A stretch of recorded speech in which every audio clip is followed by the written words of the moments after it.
चरण माथुर भारत के शीर्ष जादूगर हैं, लेकिन सभी को पता नहीं है कि उनका जीवन बिखर रहा है। अपनी मृत छोटी बहन मीशा के बारे में भ्रम उसकी मानसिक स्थिति को खतरे में डालते हैं। एक दिन वो अपने पुराने और खाली परिवार के अपार्टमेंट में आकर्षित होता है, जहां वह एक खजाने की पेटी का ढक्कन खोलता है, केवल अंदर मीशा की मृतावस्था को देखता है।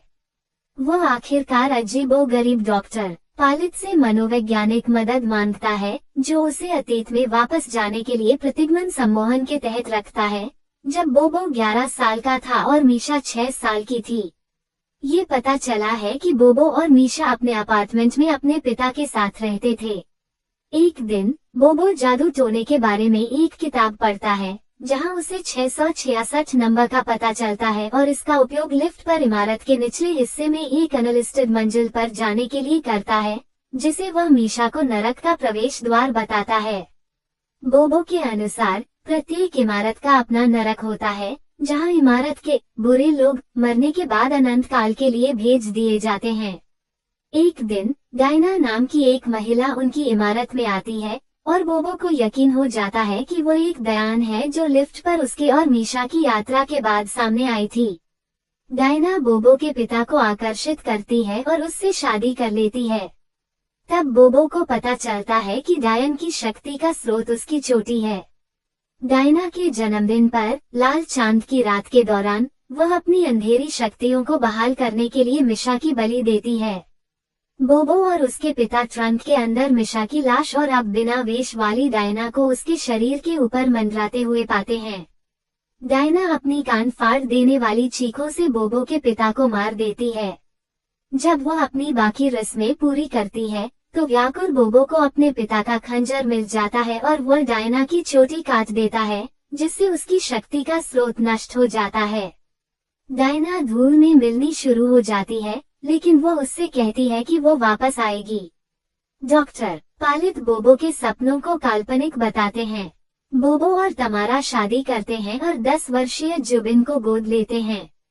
सब कुछ ठीक चल रहा होता है, लेकिन एक जादू के शो के दौरान उनकी जिंदगी में अप्रतिरोध्य लिसा का प्रवेश होता है। हर कोई उससे प्यार करता है, लेकिन बोबो को शक है कि लिसा के रूप में चुड़ैल वापस आ गई है। लिसा बोबो का पुराना अपार्टमेंट खरीद लेती है, जिससे उसका शक और बढ़ जाता है। लिसा की गृह प्रवेश पार्टी के दौरान तमारा बालकनी से गिर जाती है और उसे अस्पताल में भर्ती कराया जाता है। डॉक्टर पालित को कुछ परेशान करने वाली बात पता चलती है और वह बोबो को बुलाता है, लेकिन डायन डायना के रूप में प्रकट होती है और उसे मार देती है। बोबो डॉक्टर पालित को मृत पाता है और उसके हाथ में एक कागज देखता है, जिस पर जुबिन का नाम लिखा होता है। वह जुबिन को हर जगह ढूंढता है, लेकिन उसे गायब पाता है। फिर वह पुराने अपार्टमेंट में वापस जाता है और लिफ्ट से नर्क में जाता है। वहां वो जुबिन को एक वेदी पर लेटा हुआ पाता है और चुड़ैल अपनी शक्तियों को बनाए रखने के लिए उसके बेटे की जान कुर्बान करने के लिए तैयार है। बोबो जुबिन को बचाने की कोशिश करता है, लेकिन तमारा से भिड़ जाता है। एक मोड़ में ये पता चलता है कि तमारा चुड़ैल है, लिसा नहीं।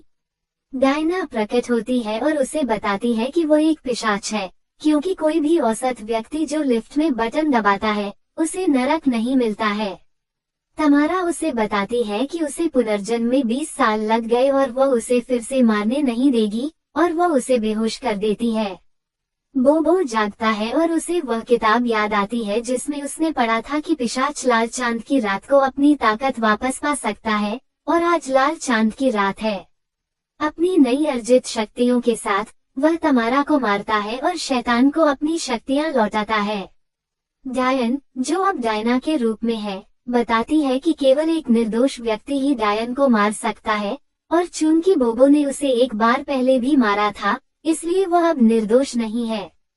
दोनों के बीच फिर से लड़ाई होती है जब तक कि बोबो जुबिन पर बलि का खंजर नहीं मारता। जुबिन फिर डायना की चोटी काटने में कामयाब हो जाता है, लेकिन टूटती हुई डायन वादा करती है कि वह फिर से वापस